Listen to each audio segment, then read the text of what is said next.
नमस्कार, मैं ज्योति निषाद। चलिए बढ़ते हैं खबरों की ओर। नेपाल में सोशल मीडिया पर बैन को लेकर हालात बेकाबू हो चले हैं। लोगों के मोर्चा खोलने के बाद नेपाल के प्रधानमंत्री केपी ओली ने इस्तीफा दे दिया। अधिकारियों का कहना है कि युवाओं के आंदोलन में व्यापक बल प्रयोग करने की वजह से अब तक 20 से ज्यादा लोगों की मौत हो गई है। नेपाल से आई तस्वीरों के जरिए आपको वहां की स्थिति के बारे में बता रहे हैं। प्रदर्शन के चलते नेपाल के पीएम ने अपना इस्तीफा दे दिया। प्रदर्शनकारी लगातार भारी संख्या में सड़कों पर उतरे हुए हैं। पुलिस ने रोकने के लिए बैरिकेडिंग की तो उसे भी प्रदर्शनकारियों ने तोड़ दिया। नेपाल के प्रधानमंत्री केपी ओली के आवास को आग के हवाले कर दिया गया। नेपाल कांग्रेस कार्यालय को जला दिया गया। हालांकि कई जगहों से पुलिस और प्रदर्शनकारियों की झड़प की तस्वीरें भी सामने आई। नेपाल में स्थिति इस कदर हो चुकी है कि हवाई सेवा तक रोक दी गई है।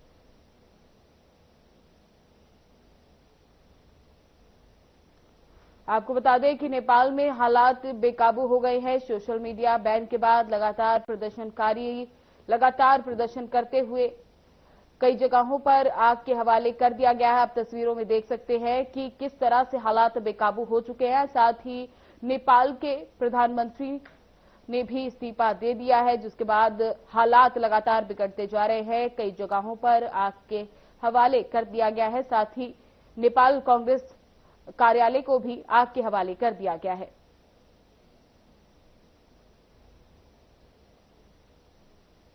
चंडीगढ़ में सीएम नायब सिंह सैनी ने प्रेस कॉन्फ्रेंस की, जिसमें जानकारी देते हुए सीएम सैनी ने बताया कि पिछले 2 दिनों से बाढ़ प्रभावित क्षेत्रों में जाना हुआ। सीएम सैनी ने कहा कि इन दिनों हरियाणा प्रदेश में भारी बारिश के चलते बहुत सी समस्याओं से लोगों को परेशानी हो रही है। बाढ़ पीड़ितों की कठिनाई को कम करने के लिए हमने जो किसान प्रभावित हुए हैं उनके लिए क्षतिपूर्ति पोर्टल खोला है। इसमें भारी बारिश के कारण बहुत सारी समस्याओं से आमजन को दिक्कतें आई हैं।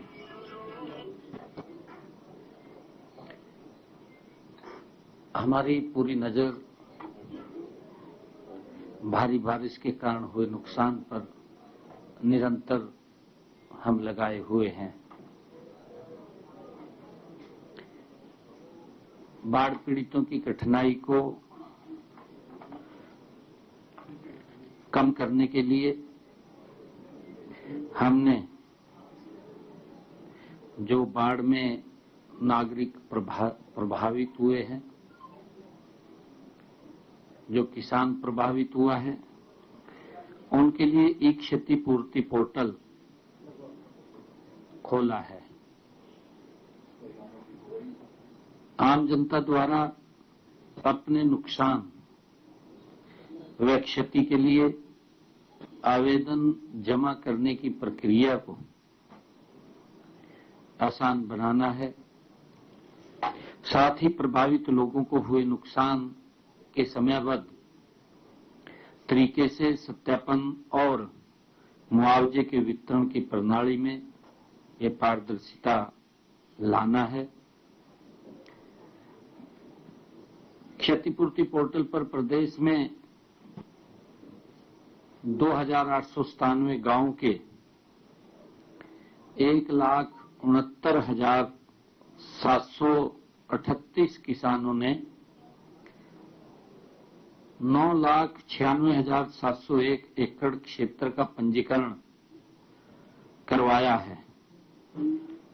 इस क्षेत्र के सत्यापन का कार्य जारी है। हमने बाढ़ व जल भराव से ग्रस्त क्षेत्रों में तुरंत राहत के लिए प्राथमिकताएं भी तय की है और राहत कार्य निरंतर चल रहा है। तत्काल हमने राहत उपायों के लिए जिलों को आरक्षित निधि के रूप में 3 करोड़ 6 लाख रुपए स्वीकृत किए हैं। इस राशि का उपयोग प्रभावित लोगों को भोजन, वस्त्र और विस्थापित परिवारों को अस्थायी आश्रम और तंबू पशुओं के लिए चारा, पेट्रोल और डीजल व अन्य ईंधन सहित आवश्यक वस्तुएं, राहत सामग्री के परिवहन और ग्रामीण क्षेत्रों में जल निकासी कार्यों के लिए किया जाएगा। मुझे दुख है कि प्रदेश में इस भारी बारिश के कारण मकान ढहने से 12 लोगों की जान चली गई है। इनमें जिला फतेहाबाद व भिवानी में 3-3, कुरुक्षेत्र यमुनानगर में 2 और हिसार व फतेहाबाद में 1-1 व्यक्ति शामिल है। उनके हमने तुरंत उसके ऊपर संज्ञान लेते हुए तुरंत शोक संतप्त परिवारों के वित्तीय सहायता प्रदान करने के लिए 48 लाख रुपया अनुग्रह सहायता भी जारी की गई है। प्रत्येक व्यक्ति के परिवार को 4 लाख रुपए की राशि दी गई है। घायलों को 2 लाख रुपए की राशि प्रदान की गई है। बाढ़ के कारण यदि लोगों को अपना घर छोड़ना पड़ा तो हम ऐसे लोगों के लिए राहत शिविर भी लगाए हैं। जिन क्षेत्रों में पानी भर गया है वहां फसलों के लिए प्रति एकड़ 15,000 रुपए तक का मुआवजा दिया जाता है। हरियाणा के मुख्यमंत्री ने मोहाली स्थित अस्पताल जाकर पंजाब के मुख्यमंत्री भगवत मान के स्वास्थ्य की जानकारी ली। उन्होंने ईश्वर से प्रार्थना की कि भगवत मान जल्द स्वस्थ होकर अपने दायित्वों का निर्वहन करे। मुख्यमंत्री सैनी ने कहा, इस कठिन घड़ी में हरियाणा सरकार और प्रदेश की जनता पंजाब के साथ खड़ी है। उन्होंने आशा व्यक्त की कि आपसी सहयोग और संवेदनाओं से दोनों राज्यों के बीच भाईचारे का संदेश और मजबूत होगा।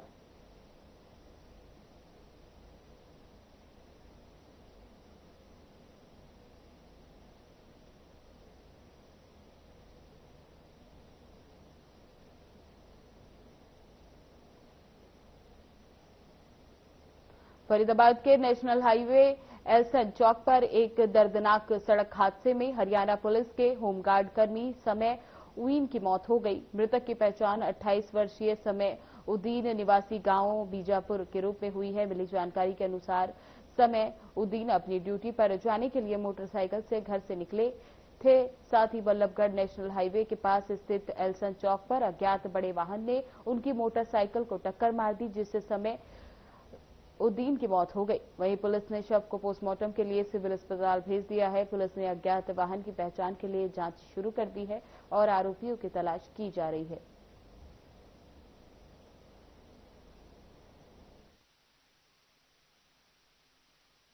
आया था भाई, एक्सीडेंट हो गया, आप जल्दी से पहुंचो गाड़ी लेके। मैं वहां आया तो मेरे को डेड मिला। कौन सी गाड़ी थी? गाड़ी का पता नहीं लगा। जहां तक भी बड़ी गाड़ी है, सब्जी की है कोई या कोई कंटेनर है। हाँ। बाइक पर थी? ये बाइक पर थे। बाइक पर थे, ड्यूटी जा रहे थे? हाँ, ड्यूटी जा रहे थे। एल्सन चौक पे पुल की चढ़ाई पे हुआ। चौक के पास ही एक्सीडेंट। हाँ। कितने बजे की घटना थी? सुबह 5:30 बजे की है जी। सुबह 5:30 लगभग? हाँ जी, लगभग।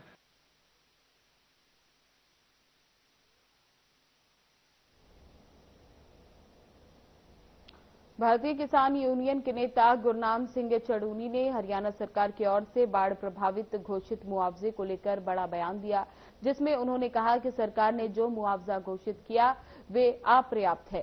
सरकार को किसान को प्रति एकड़ 50,000 रुपए और ट्यूबवेल का भी मुआवजा देना चाहिए। हरियाणा सरकार ने फैसला लिया है। उन्होंने कहा है कि 7,000 से 15,000 रुपए प्रति एकड़ का मुआवजा मिलेगा। तो हमारी मांग है कि नुकसान 70,000 का हुआ है, प्रति एकड़ मुआवजा कम से कम 50,000 रुपए दिया जाना चाहिए। दूसरा, जब गिरदावरी करने जाते हैं तो उस वक्त जो एग्रीकल्चर वाले हैं वो साथ होने चाहिए, पटवारी पूरा नुकसान का आकलन नहीं कर सकता और मौके पे किसान को बताया जाए कि उसका कितने प्रतिशत नुकसान है। किसान को पता नहीं चलता, बाद में उसमें गड़बड़ियां होती हैं और गांव की टीम गिरदावरी करते वक्त साथ में होनी चाहिए ताकि पारदर्शी बात हो। किसान को बताया जाए कि कितने % उसका नुकसान होगा।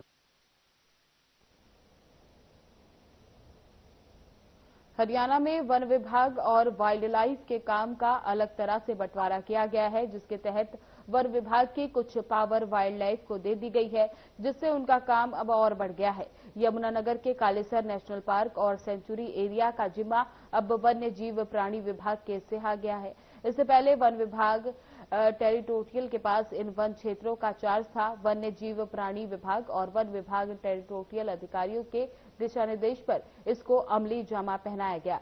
वन्य जीव प्राणी विभाग पशु पक्षियों के साथ अब पेड़ों की भी सुरक्षा करेगा। चिचरैली रेंज के रेंजर बलजीत सिंह ने बताया कि कालेसर नेशनल पार्क और सेंचुरी एरिया वन क्षेत्रों से बाहर के वन पहले की तरह वन विभाग टेरिटोरियल के अधीन हो गए हैं।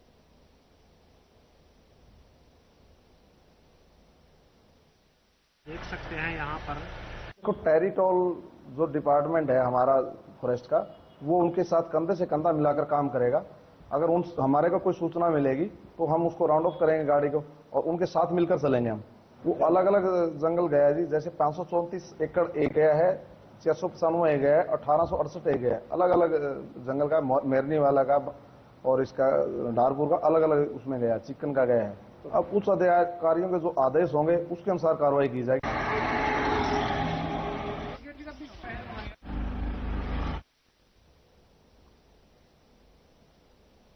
महेंद्रगढ़ में खेलों का बड़ा आयोजन हो रहा है। CBSE national basketball girls championship 2025 का आयोजन 9 सितंबर से 13 सितंबर तक महेंद्रगढ़ में किया जा रहा है। इस प्रतिष्ठित चैंपियनशिप में देश विदेश से कुल 96 टीमें भाग लेंगी। इनमें 60 राष्ट्रीय स्तर टीमें शामिल है, जो सीबीएसई के 20 क्लस्टर प्रतियोगिता के विजेता है। वहीं 36 अंतर्राष्ट्रीय टीम कुवैत, ओमान, सऊदी अरब और यूए जैसे देशों से भाग लेंगी।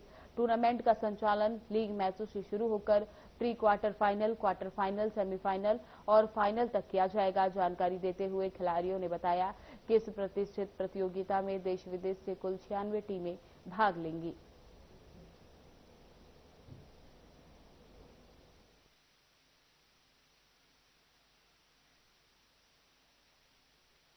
मैं यहाँ सीबीएसई नेशनल के लिए पिछली बार भी हम इंदौर से ब्राउन मेडल था, अब की बार हम इसको तब्दील करना चाहते हैं, गोल्ड में लाना चाहते हैं। हमारे शुरू से ही पिछली साल से 1 साल से मेहनत कंटिन्यू और इसी पर हमारा फोकस है ताकि बच्चे प्राउड फील करें। और ये बच्चे वो हैं जो गेम के साथ साथ पढ़ाई में भी टॉपर हैं।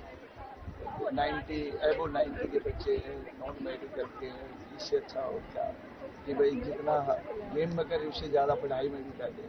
और मेरे को भी इसके साथ साथ और हौसला हो रहा है, सुबह से लेकर शाम तक इनके साथ ही लगा रहता हूँ ताकि अब की बार पक्का 110% गोल्ड लाएंगे हम। और ये मेरी तमन्ना थी कि भाई नेशनल में गोल्ड आना चाहिए मेरे बच्चों का। टूर्नामेंट में अपनी जो योग्यता है, अपना जो उनका एक खेलों के प्रति जो अचीवमेंट उनकी है, वो प्रदर्शन यहाँ रहेगा। और सभी खिलाड़ियों को मैं सबसे पहले तो शुभकामनाएं देता हूँ। यही सोच के आए हैं कि हम इस बार गोल्ड लेके जाएं और हम इस बार बहुत जोश से आए। यहाँ पे कंपटीशन बहुत ज़्यादा है और बहुत सारी दुबई, ओमान, यूएई बहुत सारी टीम्स आई हैं बाहर से एंड कंपटीशन जो है ये अच्छा। आप और बच्चों को क्या संदेश देना चाहेंगे? कि जितना ज़्यादा सीख सकते हो सीखो और मेहनत करो। वो चैंपियनशिप के लिए आए हैं इस पर। हम गुरु नानक पब्लिक स्कूल चंडीगढ़ से हैं। यहाँ ओमान, दुबई, यूएई से भी टीम्स आई हुई हैं और ऑल ओवर इंडिया से भी टीम्स आई हुई हैं नेशनल। कहाँ आपने खेला है? हमने नेशनल्स खेले हैं पौंडीचेरी में, कोलकाता में, लुधियाना, अभी जो जूनियर हुआ था वहाँ भी खेले हैं। और लास्ट ईयर सीबीएसई नेशनल में हमारा ब्रॉन्ज मेडल था।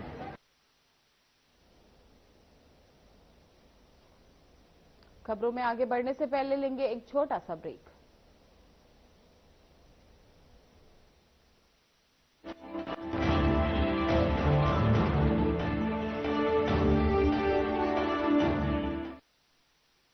क्या आप जिम जाते हैं, कसरत करते हैं, फिर भी आपकी सेहत नहीं बनती। काजू बादाम किशमिश मेवे प्रोटीन के डिब्बे खाते हैं फिर भी कुछ असर नहीं होता, तो इसका मतलब है आपका पाचन तंत्र खराब है। और जब तक के पाचन तंत्र दुरुस्त नहीं होगा, आप जितना मर्जी अच्छे से अच्छा खा लो, आपकी सेहत नहीं बन सकती। इसलिए हमारी संस्था सन्यासी आयुर्वेदा ने एक ऐसी दवा का निर्माण किया है जो कि आपके लिवर, आपके पाचन तंत्र को दुरुस्त करने का काम करती है, ताकि आप जो भी खाएं उसका पूरे का पूरा निचोड़ आपके शरीर को लगे, आपकी भूख बढ़े, खाया पिया सही से लगे, नया खून बने, हड्डियों में जान आए, वजन बढ़े और आप मोटे तगड़े खूबसूरत पर्सनैलिटी के मालिक बन जाएं। सिर्फ 699 रुपए की पूरे 1 महीने की दवा होती है और आप इसे घर बैठे 011-45454545 पर फोन करके दवा मंगवा सकते हैं।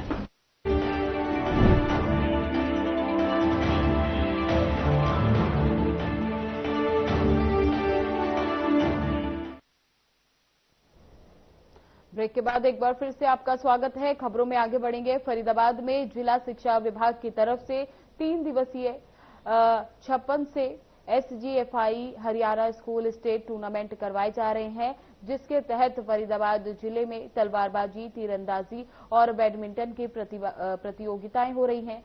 खेल अधिकारी मंजीत मलिक का कहना है कि राज्य स्तरीय 3 दिवसीय खेलों के आयोजन में 3 खेलों का यहां आयोजन किया जा रहा है, जिसमें 3 आयु वर्ग के लड़के लड़कियां शामिल हैं। ये सरकारी स्कूल में वही तीरंदाजी प्रतियोगिता पर अपनी निगरानी बनाए हुए हैं।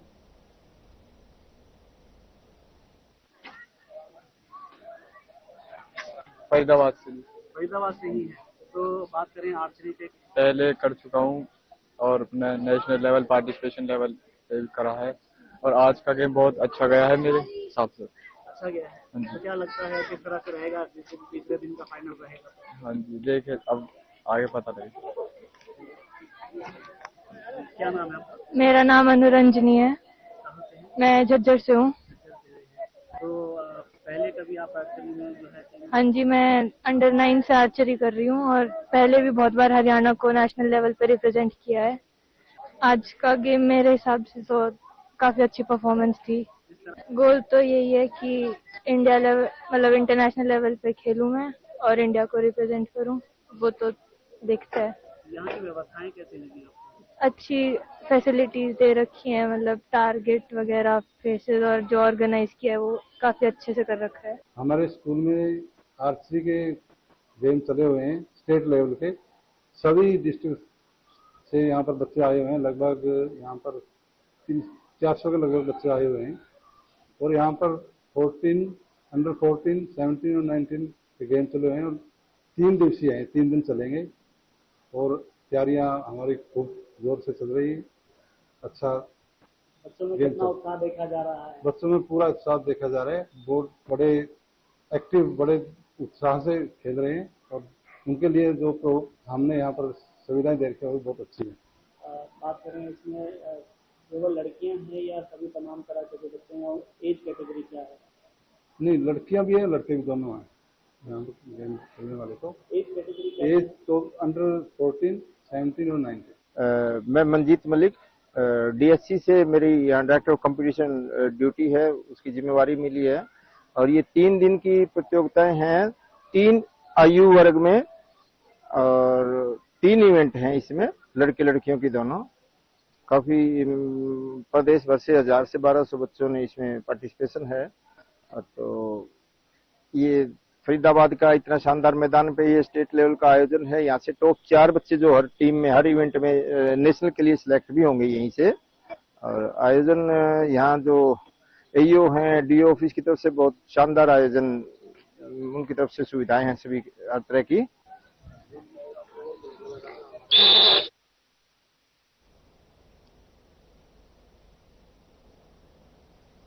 पिहोवा सरस्वती तीर्थ में जौ और चावल के आटे का पिंड बनाकर उसकी पूजा करने से मुक्ति मिल जाती है। इस पिंड को मृतक जीव का स्वरूप मानकर पूजा करवाई जाती है। इस कारण इस तीर्थ को आधा गया जी भी कहा जाता है। इसलिए श्रद्धालु गयाजी में श्राद्ध करने से पहले यहां पिंडदान और श्रद्धा देव के मंदिर में पूजा करते हैं। पितृपक्ष के चलते पिहोवा के सरस्वती तीर्थ पर श्रद्धालु अपने पितरों के लिए स्नान, पिंडदान, तर्पण और पूजा करने पहुंच रहे हैं। 21 सितंबर को सर्व पितृ अमावस्या के साथ श्रद्ध पक्ष समापन होगा। विनोद पचौली ने बताया कि बिहार के गयाजी में पिहोवा का नाम पुराना पितृदेव है, जिस पर पूजा करके ये नाम रखा गया है।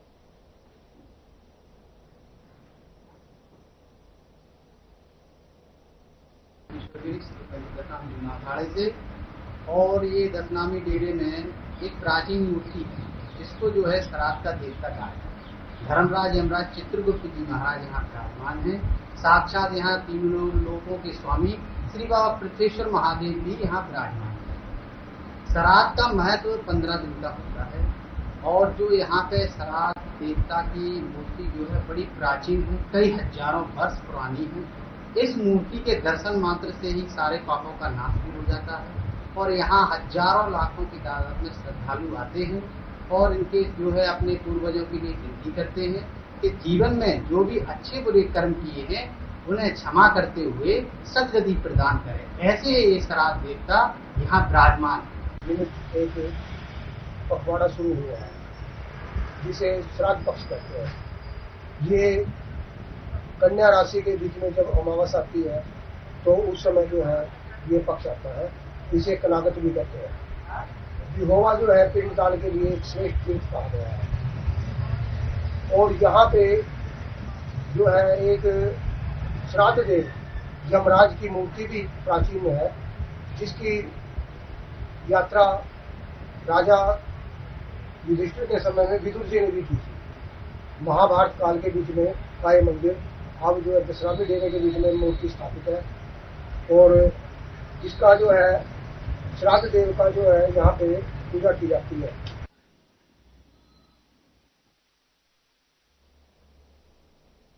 बुलेटिन में बस इतना ही। बने रहे हमारे साथ। नमस्कार।